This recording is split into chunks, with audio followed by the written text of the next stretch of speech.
সুদীপের কাছে যাব। সুদীপ, মমতা বন্দ্যোপাধ্যায় আজ স্পেসিফিক্যালি অনেকগুলো সমাধান করে দিলেন, সব কিছু সমাধান হয়ে গিয়েছে, আপনাদের ব্যবস্থা মুখ্যমন্ত্রী করে দেবেন এবং যতদিন পর্যন্ত না করছেন ততদিন পর্যন্ত স্বেচ্ছাসেবক হিসেবে আপনারা গিয়ে চাকরি করতে পারবেন বা যারা চাকরি দিচ্ছেন চাকরি করতে পারবেন, অর্থাৎ সিভিক শিক্ষক হিসেবে আপনারা কাজ করতে পারবেন।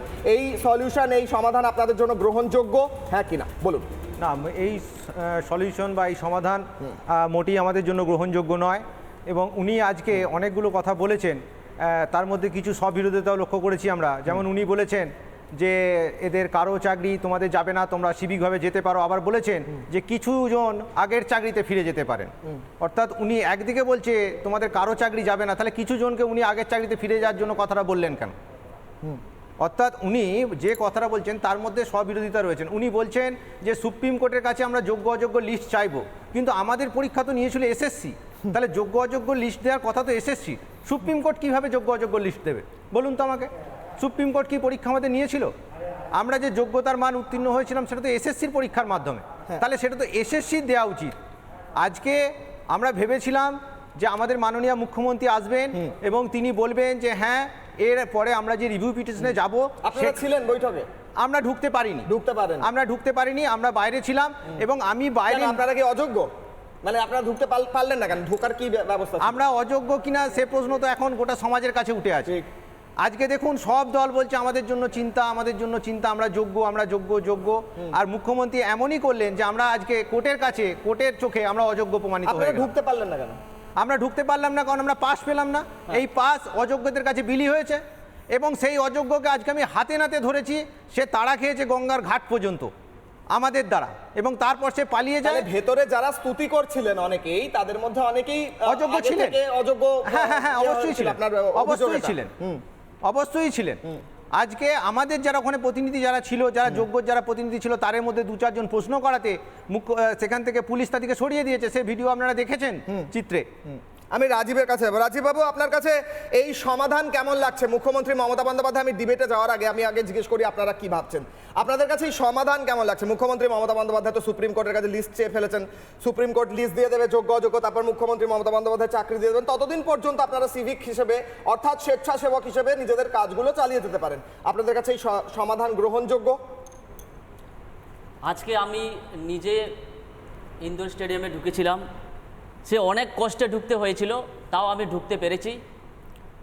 তো আজকে মাননীয় মুখ্যমন্ত্রী যে প্রতিশ্রুতি আমাদের দিলেন, আমরা যোগ্য হিসেবে এবং আমি যোগ্য হিসেবে আমি মেনে নিতে পারছি না। এর থেকে বেশি আশা করেছিলাম। আমাদের সুপ্রিম কোর্টের রায়ে চাকরি চলে গেছে, এখনও আমাদের ফ্যামিলি, আমি এবং সবাই, এই সমাজ মানে ধ্বংসের পথে চলে গেছে। এটা আমরা মেনে নিতে পারছি না এবং আমি স্কুলে যেতে পারছি না। আমি পড়াতে ভালোবাসি, আমার ছাত্র ছাত্রীদেরকে ভালোবাসি, এখনও যেতে পারছি না। এটা আমি মন থেকে কখনো মেনে নিতে পারছি না। আমরা, মুখ্যমন্ত্রী বলছেন আপনি স্বেচ্ছাসেবক হিসেবে যেতে পারবেন, এটা আমি তীব্র বিরোধিতা করছি। এবং উনি এটা কেন বললেন? আপনি যোগ্যদের হয়ে যদি থাকতে, মানে আপনি কথা বলেন, তাহলে আপনি যোগ্যদেরকে অযোগ্য প্রমাণিত করে আপনি আমাদেরকে সিভিক টিচার বানিয়ে দিচ্ছেন। এটা আমরা তীব্র বিরোধিতা করছি।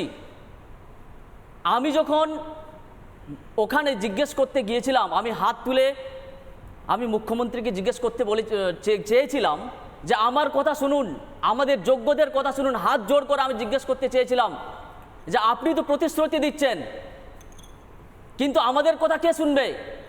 যোগ্যদের কথা কে শুনবে? আপনি এখনও সুপ্রিম কোর্টে সঠিকভাবে যোগ্য এবং অযোগ্যদের তালিকা, যেটা সঠিক ডকুমেন্টেশন এখন করেননি এবং এসএসসি করেনি, তাই আমাদের এই অবস্থা। এখানে এসএসসি চেয়ারম্যান বলেছিল যে এই লিস্টের বাইরে কি থাকতে পারে, কি অযোগ্য থাকতে পারে, কি যোগ্য থাকতে পারে, এটা আমি ঠিক বলতে পারছি না। এটা কিন্তু বলেছিল। তাহলে কেন এরকম বলবেন? কেন দ্বিচারিতা করবেন? আজকে দেখুন, যখন হাইকোর্টে কেস চলছিল, অভিজিৎ গাঙ্গুলি যখন রায়টা দিয়েছিলেন, তখন এই যোগ্য অযোগ্য ভাগ হয়ে গিয়েছিল। কেন কেন তখন আমাদের মুখ্যমন্ত্রী থেকে আমাদের এসএসসি এবং যারা অযোগ্যরা তারা তো সুপ্রিম কোর্টে প্রসিড করেছিল, কেন তখন সরকার বিরোধিতা করেছিল? তার মানে এটা হচ্ছে এই সরকার আমাদের পক্ষে, মানে যোগ্যদের পক্ষে কোনোদিনও ছিল না। এখান থেকে আমি যাব, আমি অনির্বাণ বাবুর কাছে যাব। আচ্ছা, আর একটা কথা বলবো, শেষ করুন।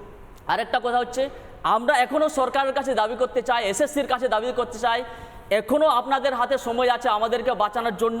সঠিক পদ্ধতিতে আপনার এখনও কিউরেটিভ পিটিশন বা রিভিউ পিটিশন করুন আমাদেরকে বাঁচানোর জন্য, এবং সঠিক মিরর ইমেজ যতগুলো 9, 10, 11, 12 গ্রুপ সি গ্রুপ ডি আপনি সবার মিরর ইমেজ পাবলিশ করা হোক। করুন। আমি দ্বিতীয়বার আসবো প্রত্যেকের কাছে। অব্রকে আমি প্রশ্ন করবো। অব্র, প্রথম কথা হচ্ছে আপনি এই রাজ্যে এই সিভিক শিক্ষক যাদের নিয়োগ করা হবে বা কাজ করবেন যারা, তাদের কাছে আমরা কি আমাদের যারা সন্তান সন্ততি রয়েছেন, পরের জেনারেশন রয়েছেন, তাদেরকে আমরা, কারণ তাদের মধ্যে যোগ্য রয়েছেন অযোগ্য রয়েছেন, তাদের পাঠাতে আমরা কমফোর্টেবল হবো, 1 নম্বর।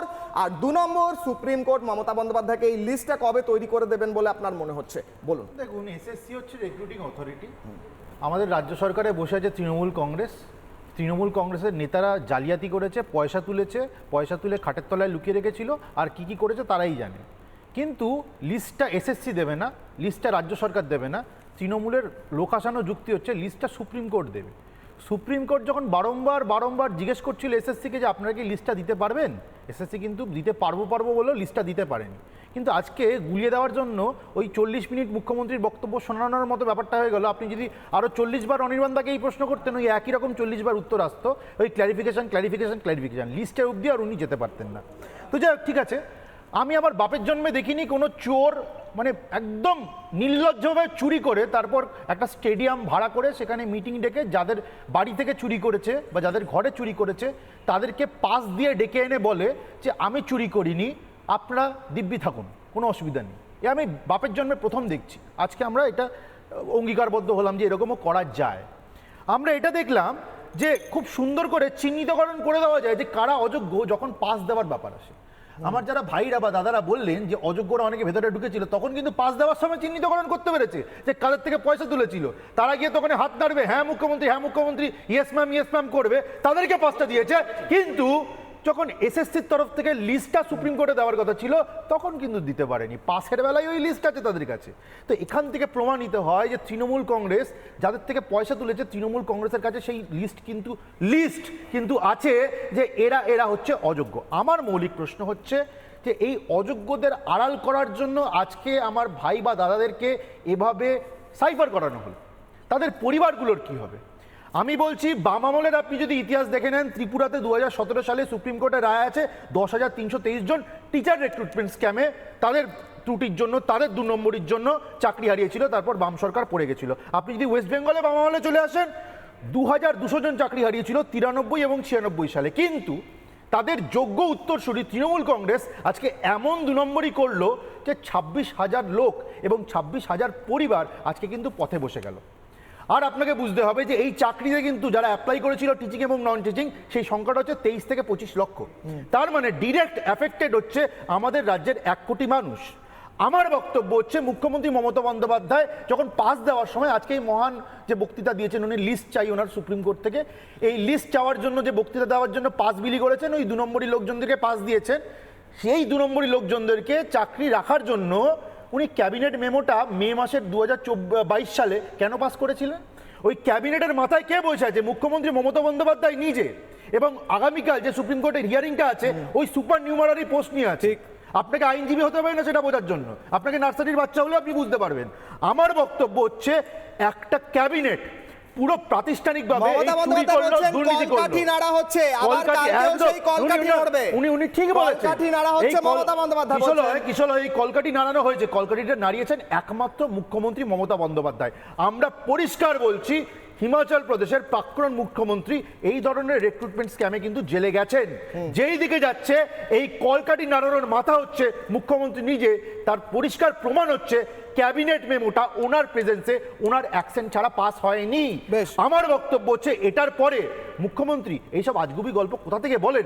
পুরোপুরি দায় তৃণমূল কংগ্রেসের, পুরোপুরি দায় তৃণমূল সরকারের। উনি তো অনেকক্ষণ বলেছেন। মমতা বন্দ্যোপাধ্যায় কিন্তু একটা কথা বলেছেন, অব্র বলেছেন, একটু আধটু ভুল হয়ে যায় এখনো, আমি শুনি একবার, একটু আধটু ভুল হয়ে যায় মাঝে মাঝে। কি ভুল হয়েছে শুনবো।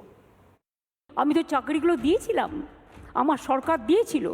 একটা দুটো কাজ করতে গেলে ভুল হতে পারে, সে ভুল সংশোধন করে নেওয়ার জন্য তুমি প্রশাসনকে সময় দাও, তা তো তোমরা দাওনি।